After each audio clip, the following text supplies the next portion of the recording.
Rebecca Chen sat at the wooden table, her coffee growing cold.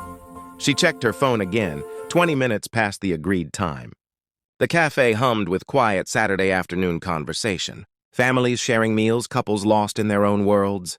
She felt conspicuous sitting alone, wearing her best cream sweater, her blonde hair pulled back in a ponytail that suddenly felt too youthful for a woman of 32. This blind date had been arranged by her colleague, Margaret, who'd insisted that Thomas Bradford was a wonderful man, just going through a difficult time. Rebecca had almost said no. After her divorce 3 years ago, she'd grown comfortable with solitude. But something in Margaret's voice, a gentle insistence, had made her agree. Now, sitting here alone, she wondered if she'd been stood up. The cafe door opened, letting in a gust of cool autumn air. Rebecca glanced up, expecting perhaps to see her date finally arriving. Instead, 2 small girls walked in, identical twins with cascading brown curls that bounced as they moved. They couldn't have been more than 7 years old. Both wore bright red leather jackets over white shirts, and they held hands as they scanned the room with serious expressions. Rebecca watched, curious, as the girls seemed to be searching for someone. Their eyes landed on her, and after a whispered conversation between them, they walked directly to her table. "Excuse me," the first girl said, her voice small but determined. "Are you Rebecca?" Rebecca's surprise must have shown on her face. "Yes, I am. Are you girls lost?" The second twin shook her head. "No, ma'am. We're Lily and Rose Bradford. Our daddy's sorry he's late." Understanding dawned slowly. These were Thomas's daughters. "Your daddy is Thomas?" "Yes, ma'am," Lily, or was it Rose, answered. "He's parking the car. He was really nervous, and then he couldn't find a parking spot. And then we told him we should come in and tell you he's not standing you up." Rebecca felt her heart soften. She gestured to the chairs across from her. "Would you girls like to sit down?" They climbed onto the chairs, their legs swinging above the floor. Up close, Rebecca could see they were mirror images of each other. Same brown eyes, same sprinkling of freckles across their noses, same serious expressions that seemed too old for their years. "Our daddy's a good person," Rose said suddenly. "He's just scared." "Scared of what?" Rebecca asked gently. The twins exchanged a look. Lily spoke this time. "He's scared that people won't want to be with him because he has us. Our mommy died when we were 4. Daddy says some people think kids are too much trouble." Rebecca felt a lump form in her throat.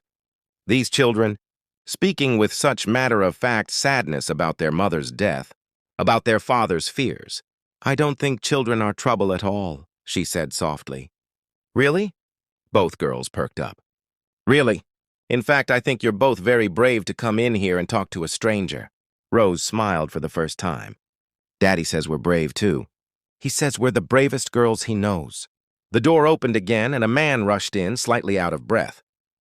He was tall, with dark hair touched with early gray, wearing a navy button-down shirt. His eyes found the table immediately, and his expression shifted from panic to relief to embarrassment in rapid succession. "Girls, I told you to wait in the car," he said as he approached. But there was no anger in his voice, only gentle exasperation. "We know, Daddy, but we thought Miss Rebecca might think you weren't coming," Lily explained. Thomas Bradford looked at Rebecca, and she saw kindness in his tired eyes.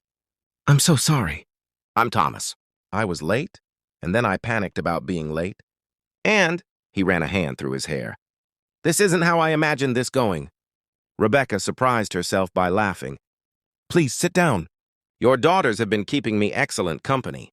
Thomas sat, looking between his daughters and Rebecca with an expression of cautious hope. "They didn't interrogate you, did they?" "Only a little," Rebecca smiled. "They told me you were scared." Thomas's cheeks colored. He looked down at his daughters. "Girls, maybe Miss Rebecca and I could talk for a few minutes? There's a bookshop 2 doors down." "We can sit right here and be quiet," Rose interjected. "We promise." And they did. The twins sat remarkably still, occasionally whispering to each other, while Thomas and Rebecca talked. He told her about his wife, Catherine, who died in a car accident 3 years ago, about the struggle of single parenthood, of trying to be both mother and father to 2 grieving little girls while drowning in his own grief.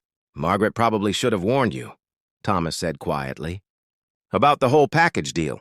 Most women, when they find out about the girls— I'm not most women, Rebecca interrupted gently. And I think your daughters are lovely. Rose, who'd been pretending not to listen, beamed. Rebecca shared her own story, the marriage that had ended not in tragedy, but in the slow realization that two people had grown apart, the loneliness of starting over in your 30s, the fear that perhaps her chance at family had passed her by. I always wanted children, she said, and was surprised to feel tears in her eyes. But it never happened for me, and now I wonder if it ever will. Lily reached across the table and patted Rebecca's hand with her small one. You seem really nice. Maybe you could have us. The simple innocence of it made Rebecca laugh through her tears. Thomas looked mortified. Lily, honey, that's not how it works. But why not? Rose joined in. We like her, Daddy, and she likes us. You can tell. Thomas met Rebecca's eyes over his daughters' heads, and something passed between them, an understanding, perhaps, of two people who'd both known loss and were tentatively reaching toward hope. How about this? Rebecca said.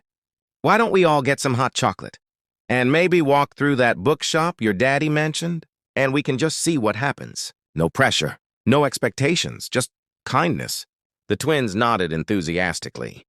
Thomas's expression softened into something that looked like gratitude. As they stood to order hot chocolate, Rose slipped her hand into Rebecca's. The simple gesture, this child's trust, moved Rebecca more than she could express. They spent the rest of the afternoon together, browsing books, sharing stories, laughing at the twins' jokes. And when it was time to part ways, Thomas walked Rebecca to her car. Thank you, he said simply, for not running away. Thank you for being late, Rebecca replied with a smile. If you'd been on time, I might never have met those two wonderful ambassadors of yours. As Rebecca drove home that evening, she thought about second chances, about how life rarely unfolds as we plan, about how sometimes the best things come in unexpected packages, like twin girls in matching red jackets, brave enough to walk into a cafe and save their father's blind date. She didn't know where this would lead, but for the first time in years, she felt something she'd almost forgotten, the warm possibility of becoming part of something larger than herself.